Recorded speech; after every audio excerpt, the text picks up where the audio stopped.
Mr. Robert Bruce, Jyotimani,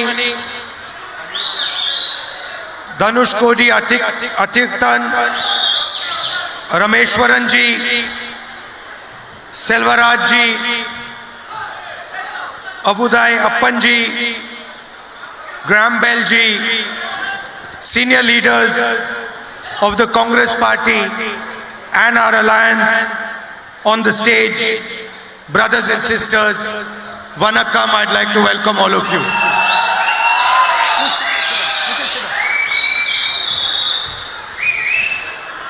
I'd like to start by offering my condolences to everyone who lost a family member in the fire incident in the firework manufacturing unit yesterday. Virudhunagar தீ விபத்தில் மறைந்த குடும்பங்களைச் சேர்ந்தவர்களுக்கு எனது ஆழ்ந்த இரங்கலை முதலில் தெரிவித்துக் கொண்டு நான் எனது பேச்சை துவங்குகிறேன். The Constitution defines India as a union of states. It says India, that is Bharat, is a union of states. இந்திய அரசியலமைப்பு சாசனம் இந்தியாவில் உள்ள மாநிலங்களின் கூட்டமைப்பாக வரையறை செய்திருக்கிறது.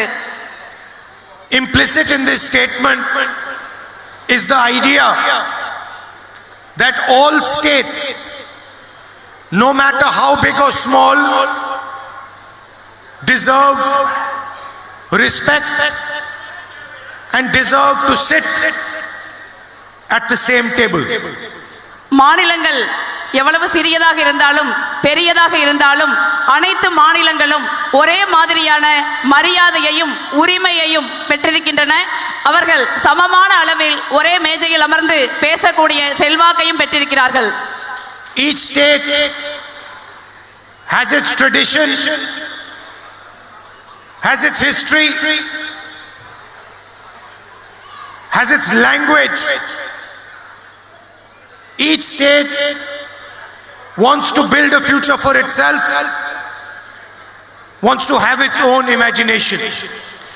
ஒவ்வொரு மாநிலமும் ஒவ்வொரு கலாச்சாரமும் ஒவ்வொரு மொழியும் தனது வருங்காலத்திற்கான கனவுகளை தாங்களே நிர்மாணித்துக் கொள்ள வேண்டும். அதற்கான உரிமை அவர்களுக்கு உள்ளது. And our constitution accepts this. The people who designed the constitution understood that there are many traditions, many languages, many histories and many imaginations in India. அரசியல் சாசனம் இந்த உரிமைகளை உறுதி செய்கிறது. நமது நாட்டில் அரசியல் சாசனத்தை எழுதிய மகத்தான தலைவர்கள் இந்த மண்ணில் பல்வேறு தொன்மையான கலாச்சாரங்களும் பண்பாடும் பாரம்பரியமும் மொழிகளும் இணைந்திருக்கிறது என்பதை புரிந்து கொண்டிருக்கிறார்கள். One such civilization is the Tamil civilization. அப்படிப்பட்ட ஒரு கனவுதான் நாகரிகத்தை நிர்ணயிக்கிறது, தீர்மானிக்கிறது. This is not a new civilization. This is one of the oldest civilizations in the world. Tamil நாகரிகம் என்பது ஒரு புதிய நாகரிகம் கிடையாது.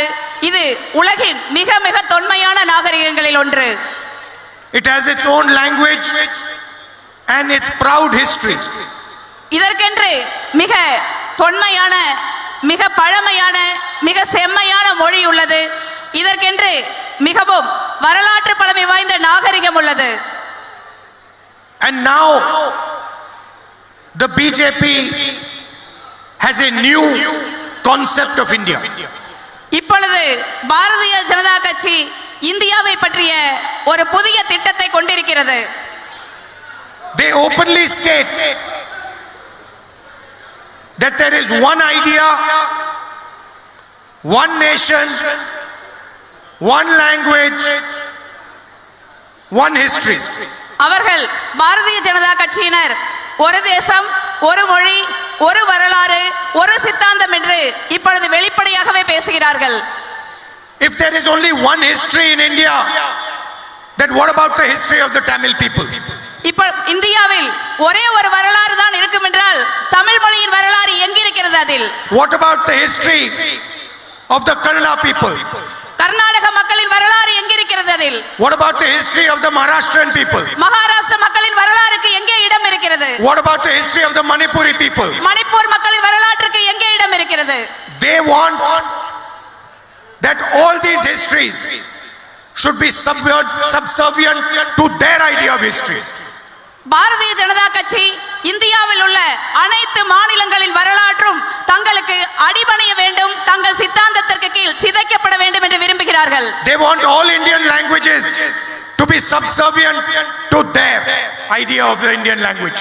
அனைத்து மாநிலங்களின் சிறப்பு வாய்ந்த மொழிகளும் தங்களது நோக்கத்திற்கு கீழே அடிமைப்படுத்த வேண்டும் என்று பாரதிய ஜனதா கட்சி நம்புகிறது. This is a clash of two visions of India. This is a clash of two different visions of India. இது இந்தியாவின் இரண்டு சித்தாந்தங்களுக்கிடையே, இரண்டு மதிப்பீடுகளுக்கிடையேயான போராட்டமாக உருவெடுத்துள்ளது. We say that each state should run itself. நாங்கள் ஒவ்வொரு மாநிலமும் தங்களை தாங்களே ஆண்டு கொள்ள வேண்டும், அதற்கான உரிமை அவர்களுக்கு உள்ளது என்று நம்புகிறோம்.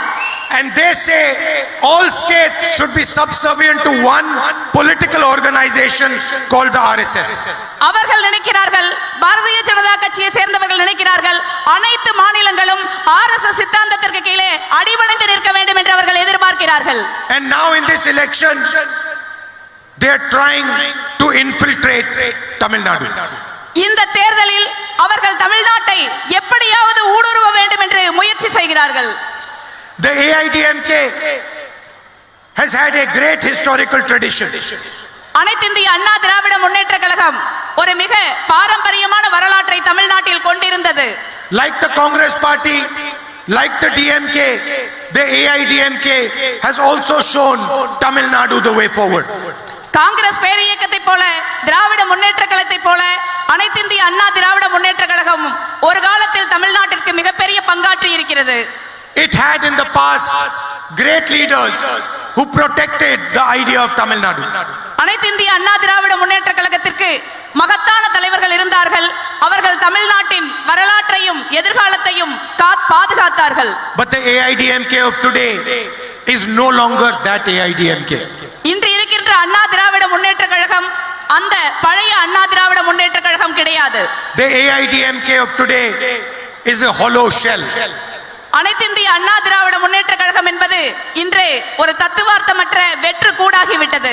With leaders who are compromised to the BJP and the RSS.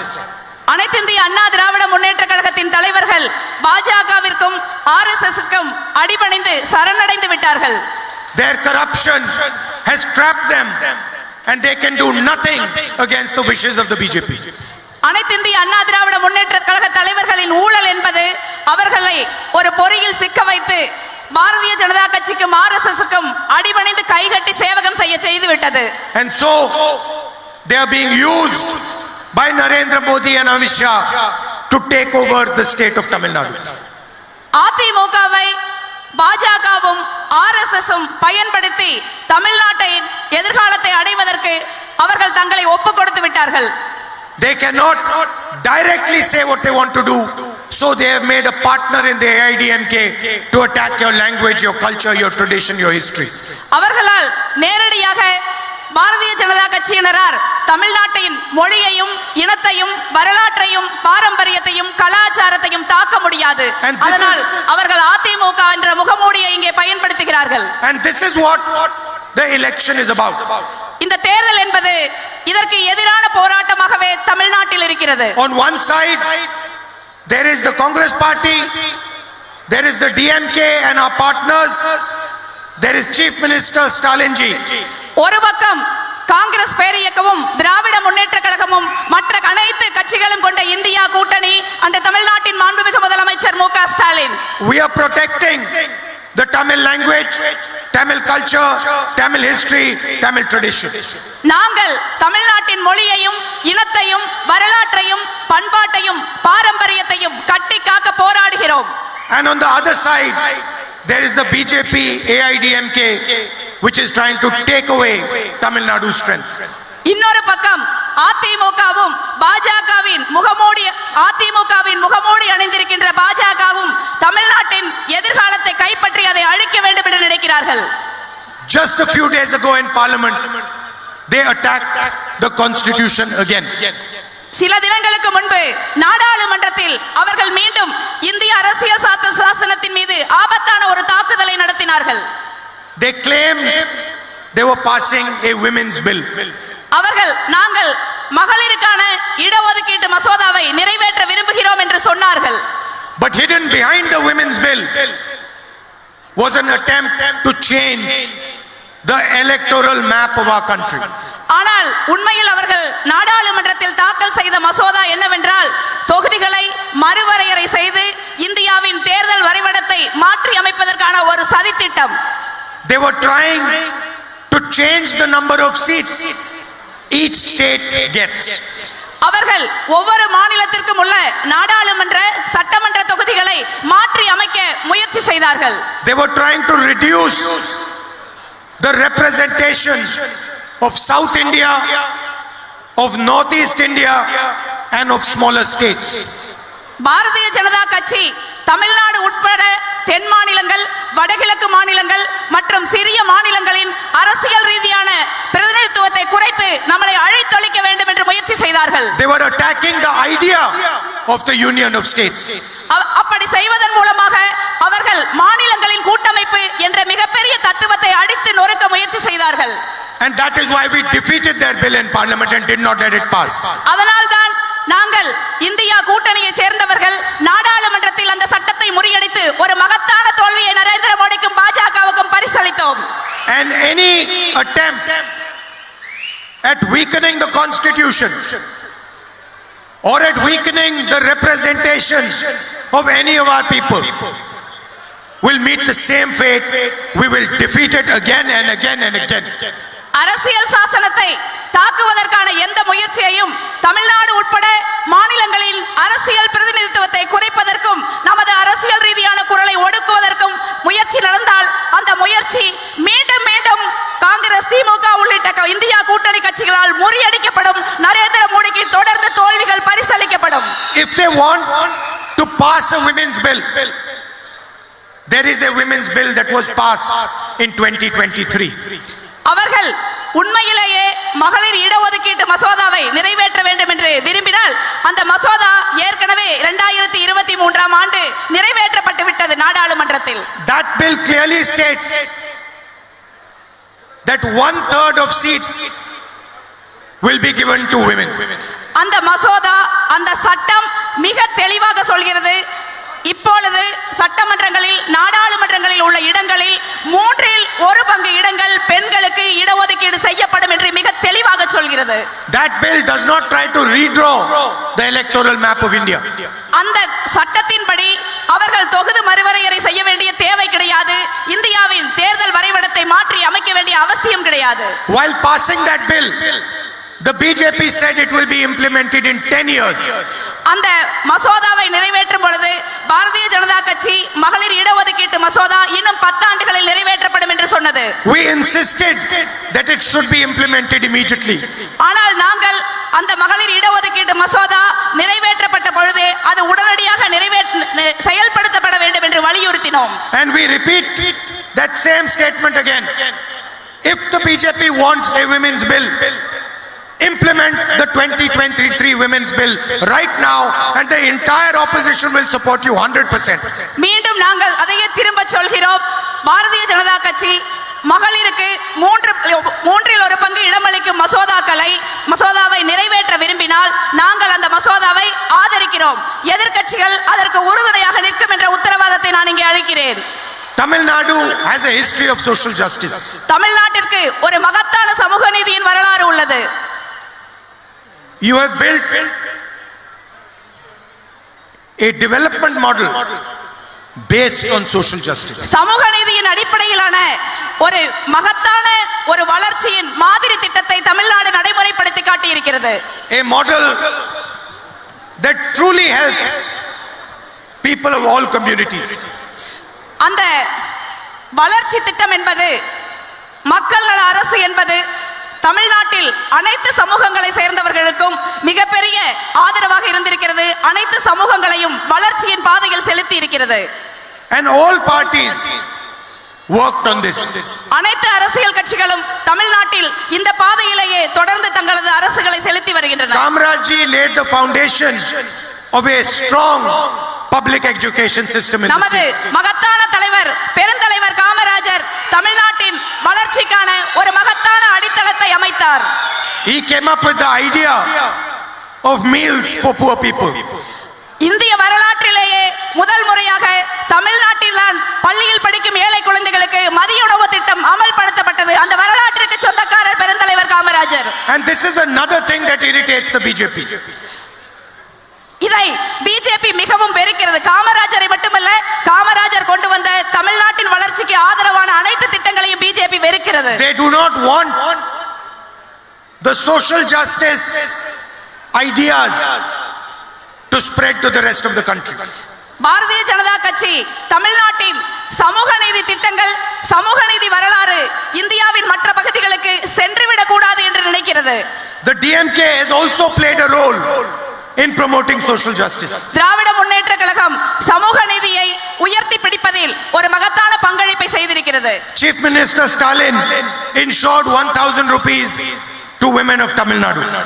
மாண்புமிகு தமிழ்நாட்டின் முதலமைச்சர் திரு மு க ஸ்டாலின் அவர்கள் தமிழ்நாட்டில் இருக்கிற மகளிருக்கு மாதம் 1000 ரூபாய் மகளிர் உரிமை தொகை கொடுத்து வருகிறார். And he pioneered a scheme that gave students breakfast across the state. பெருந்தலைவர் காமராஜரின் வரலாற்று சிறப்புமிக்க மதிய உணவு திட்டத்திற்கு பின்பு தமிழ்நாட்டின் மாண்புமிகு முதலமைச்சர் நமது ஆரம்ப பள்ளிகளில் குழந்தைகளுக்கு காலை உணவு திட்டத்தை அறிமுகப்படுத்தி இருக்கிறார். Our alliance is going to deepen development and social justice. இதே மாதிரியான சமூக நீதியையும் வளர்ச்சியையும் நாங்கள் இன்னும் அதிக இடத்திற்கு அதிக ஆழப்படுத்தி அதிக மக்களுக்கு எடுத்து செல்ல விரும்புகிறோம். We are going to increase the amount of money we give women to 2,000 rupees a month. மகளிர் உரிமை தொகை என்பது சமூக நீதியை ஒட்டி மாதம் 1000 ரூபாயிலிருந்து 2000 ரூபாயாக உயர்த்தப்படும். Landless farmers will get 6,000 rupees a year. நிலமற்ற விவசாயிகளுக்கு வருடத்திற்கு 6000 ரூபாய் வழங்கப்படும்.